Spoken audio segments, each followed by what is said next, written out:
Let's explore activation energies using the very important biological molecule called ATP, adenosine triphosphate. So here I have a sketch of it. We have 3 phosphate groups, hence the triphosphate part, and then from this carbon all the way through this nitrogen, this is adenosine. So adenosine can take some time to draw, and we actually don't really need to pay that much attention to it for this video. So what I'm going to do is redraw ATP and just simply write adenosine instead of drawing out all of this structure. So let's just quickly review the structure of ATP, or how I've drawn it. So these letters represent different atoms. We have phosphorus, oxygen, hydrogen. This is a negative charge on this oxygen. Like I said, this adenosine, I have sort of abbreviated all this drawing as adenosine. And then, the lines between the atoms are bonds. We have single bonds, and then we have double bonds. And so let's say we put this molecule in water. So water is often blue. So let's say we put this in water, H2O. Now, H2O can also be written like this, or I should say it can be drawn like this. So it's an oxygen with 2 hydrogens bonded to it. So let's say we have a water molecule, an H2O molecule, and this ATP is surrounded by them. And let's say the water hits right here. We want to see sort of what might happen. So what could happen is that we get 2 products. We get inorganic phosphate, and we get ADP, adenosine diphosphate. So inorganic phosphate is often often abbreviated as PI, and then, like I said, adenosine diphosphate we can call ADP for short. So if we plot this reaction on a reaction coordinate diagram, just as a reminder, reaction coordinate diagram on the x-axis has the reaction coordinate, or progress, and on the y-axis it has energy.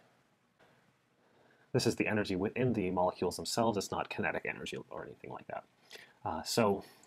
One other thing to consider, as we go up in energy, we actually go down in stability. So higher energy is less stable and lower energy is more stable.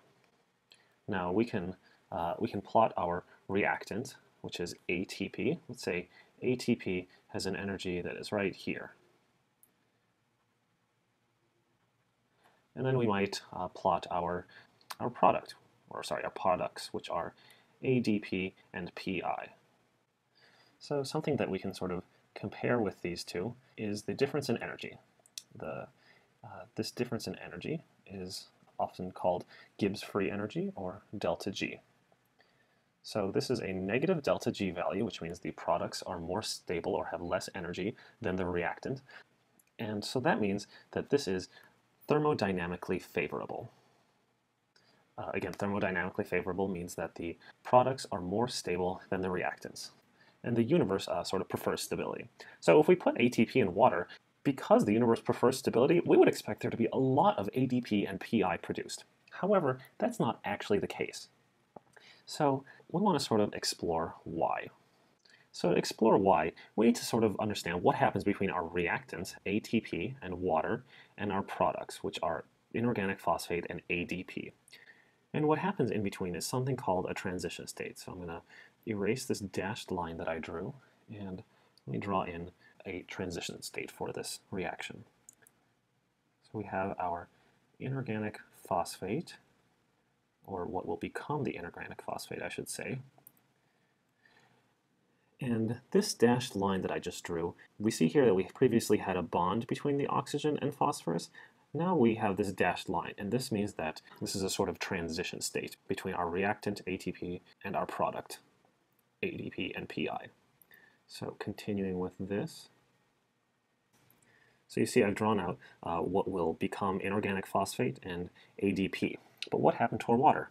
Well, our water is still there, so let's look at exactly what happened initially. So the water hits the ATP molecule right here, and the energy of motion, because molecules are in constant motion, that kinetic energy, which is the energy of motion, sort of goes into breaking this bond, or at least stretching it out so it's in a transition state. So the water also goes into a sort of transition state, because the the collision sort of starts to knock it apart. So you see this dashed line between or dotted line between the hydrogen and oxygen. Both the water and the ATP are now in a sort of transition state. So now we've gotten from our reactants to our transition state. Let me write that out. Many times, transition state is abbreviated as TS. So from here, in order for us to get these products, the hydrogen has to sort of get added on to this oxygen, and this OH have to get added on to this phosphorus. Otherwise, they'll snap back to this. So if they do get added on to these in this transition state, the way I've drawn these arrows, then we'll get our products here. And so let me add the transition state to this reaction coordinate diagram. And let's say the transition state is all the way up here.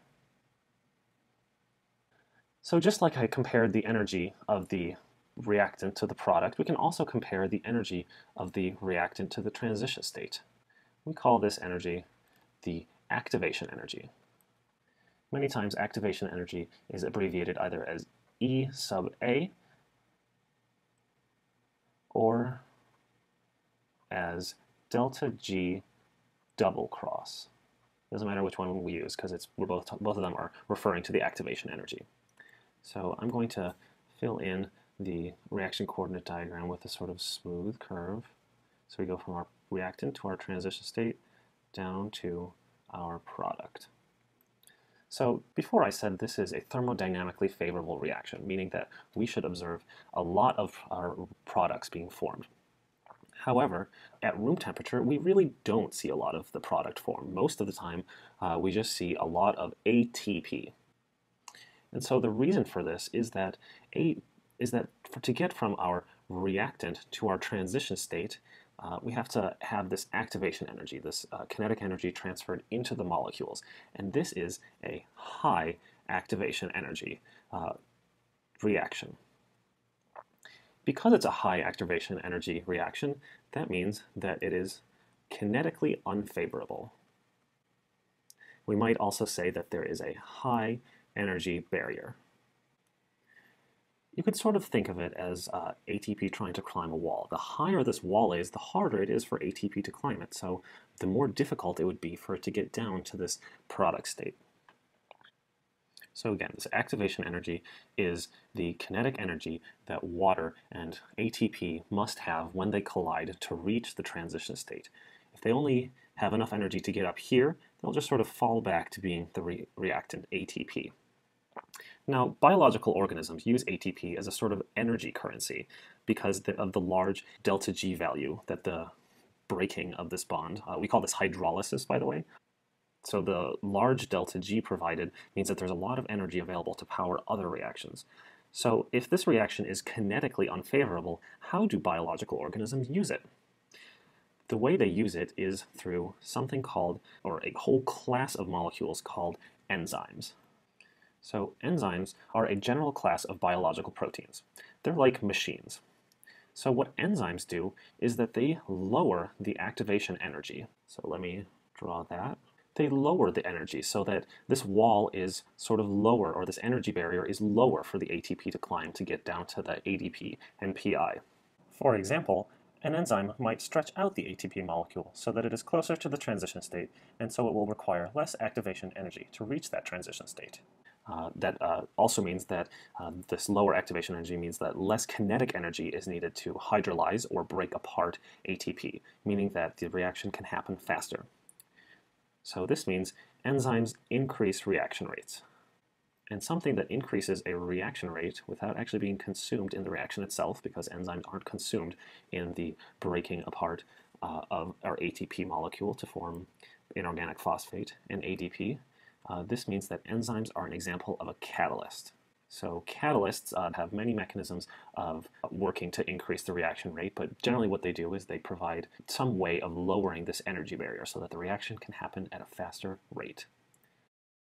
And just as a final note, activation energy does not simply apply to the energy difference between the reactant and a transition state. It can also be between reaction intermediates and their transition states. So, if we had like 10 different intermediates, there would be different activation energies between those intermediates and their own transition states between them.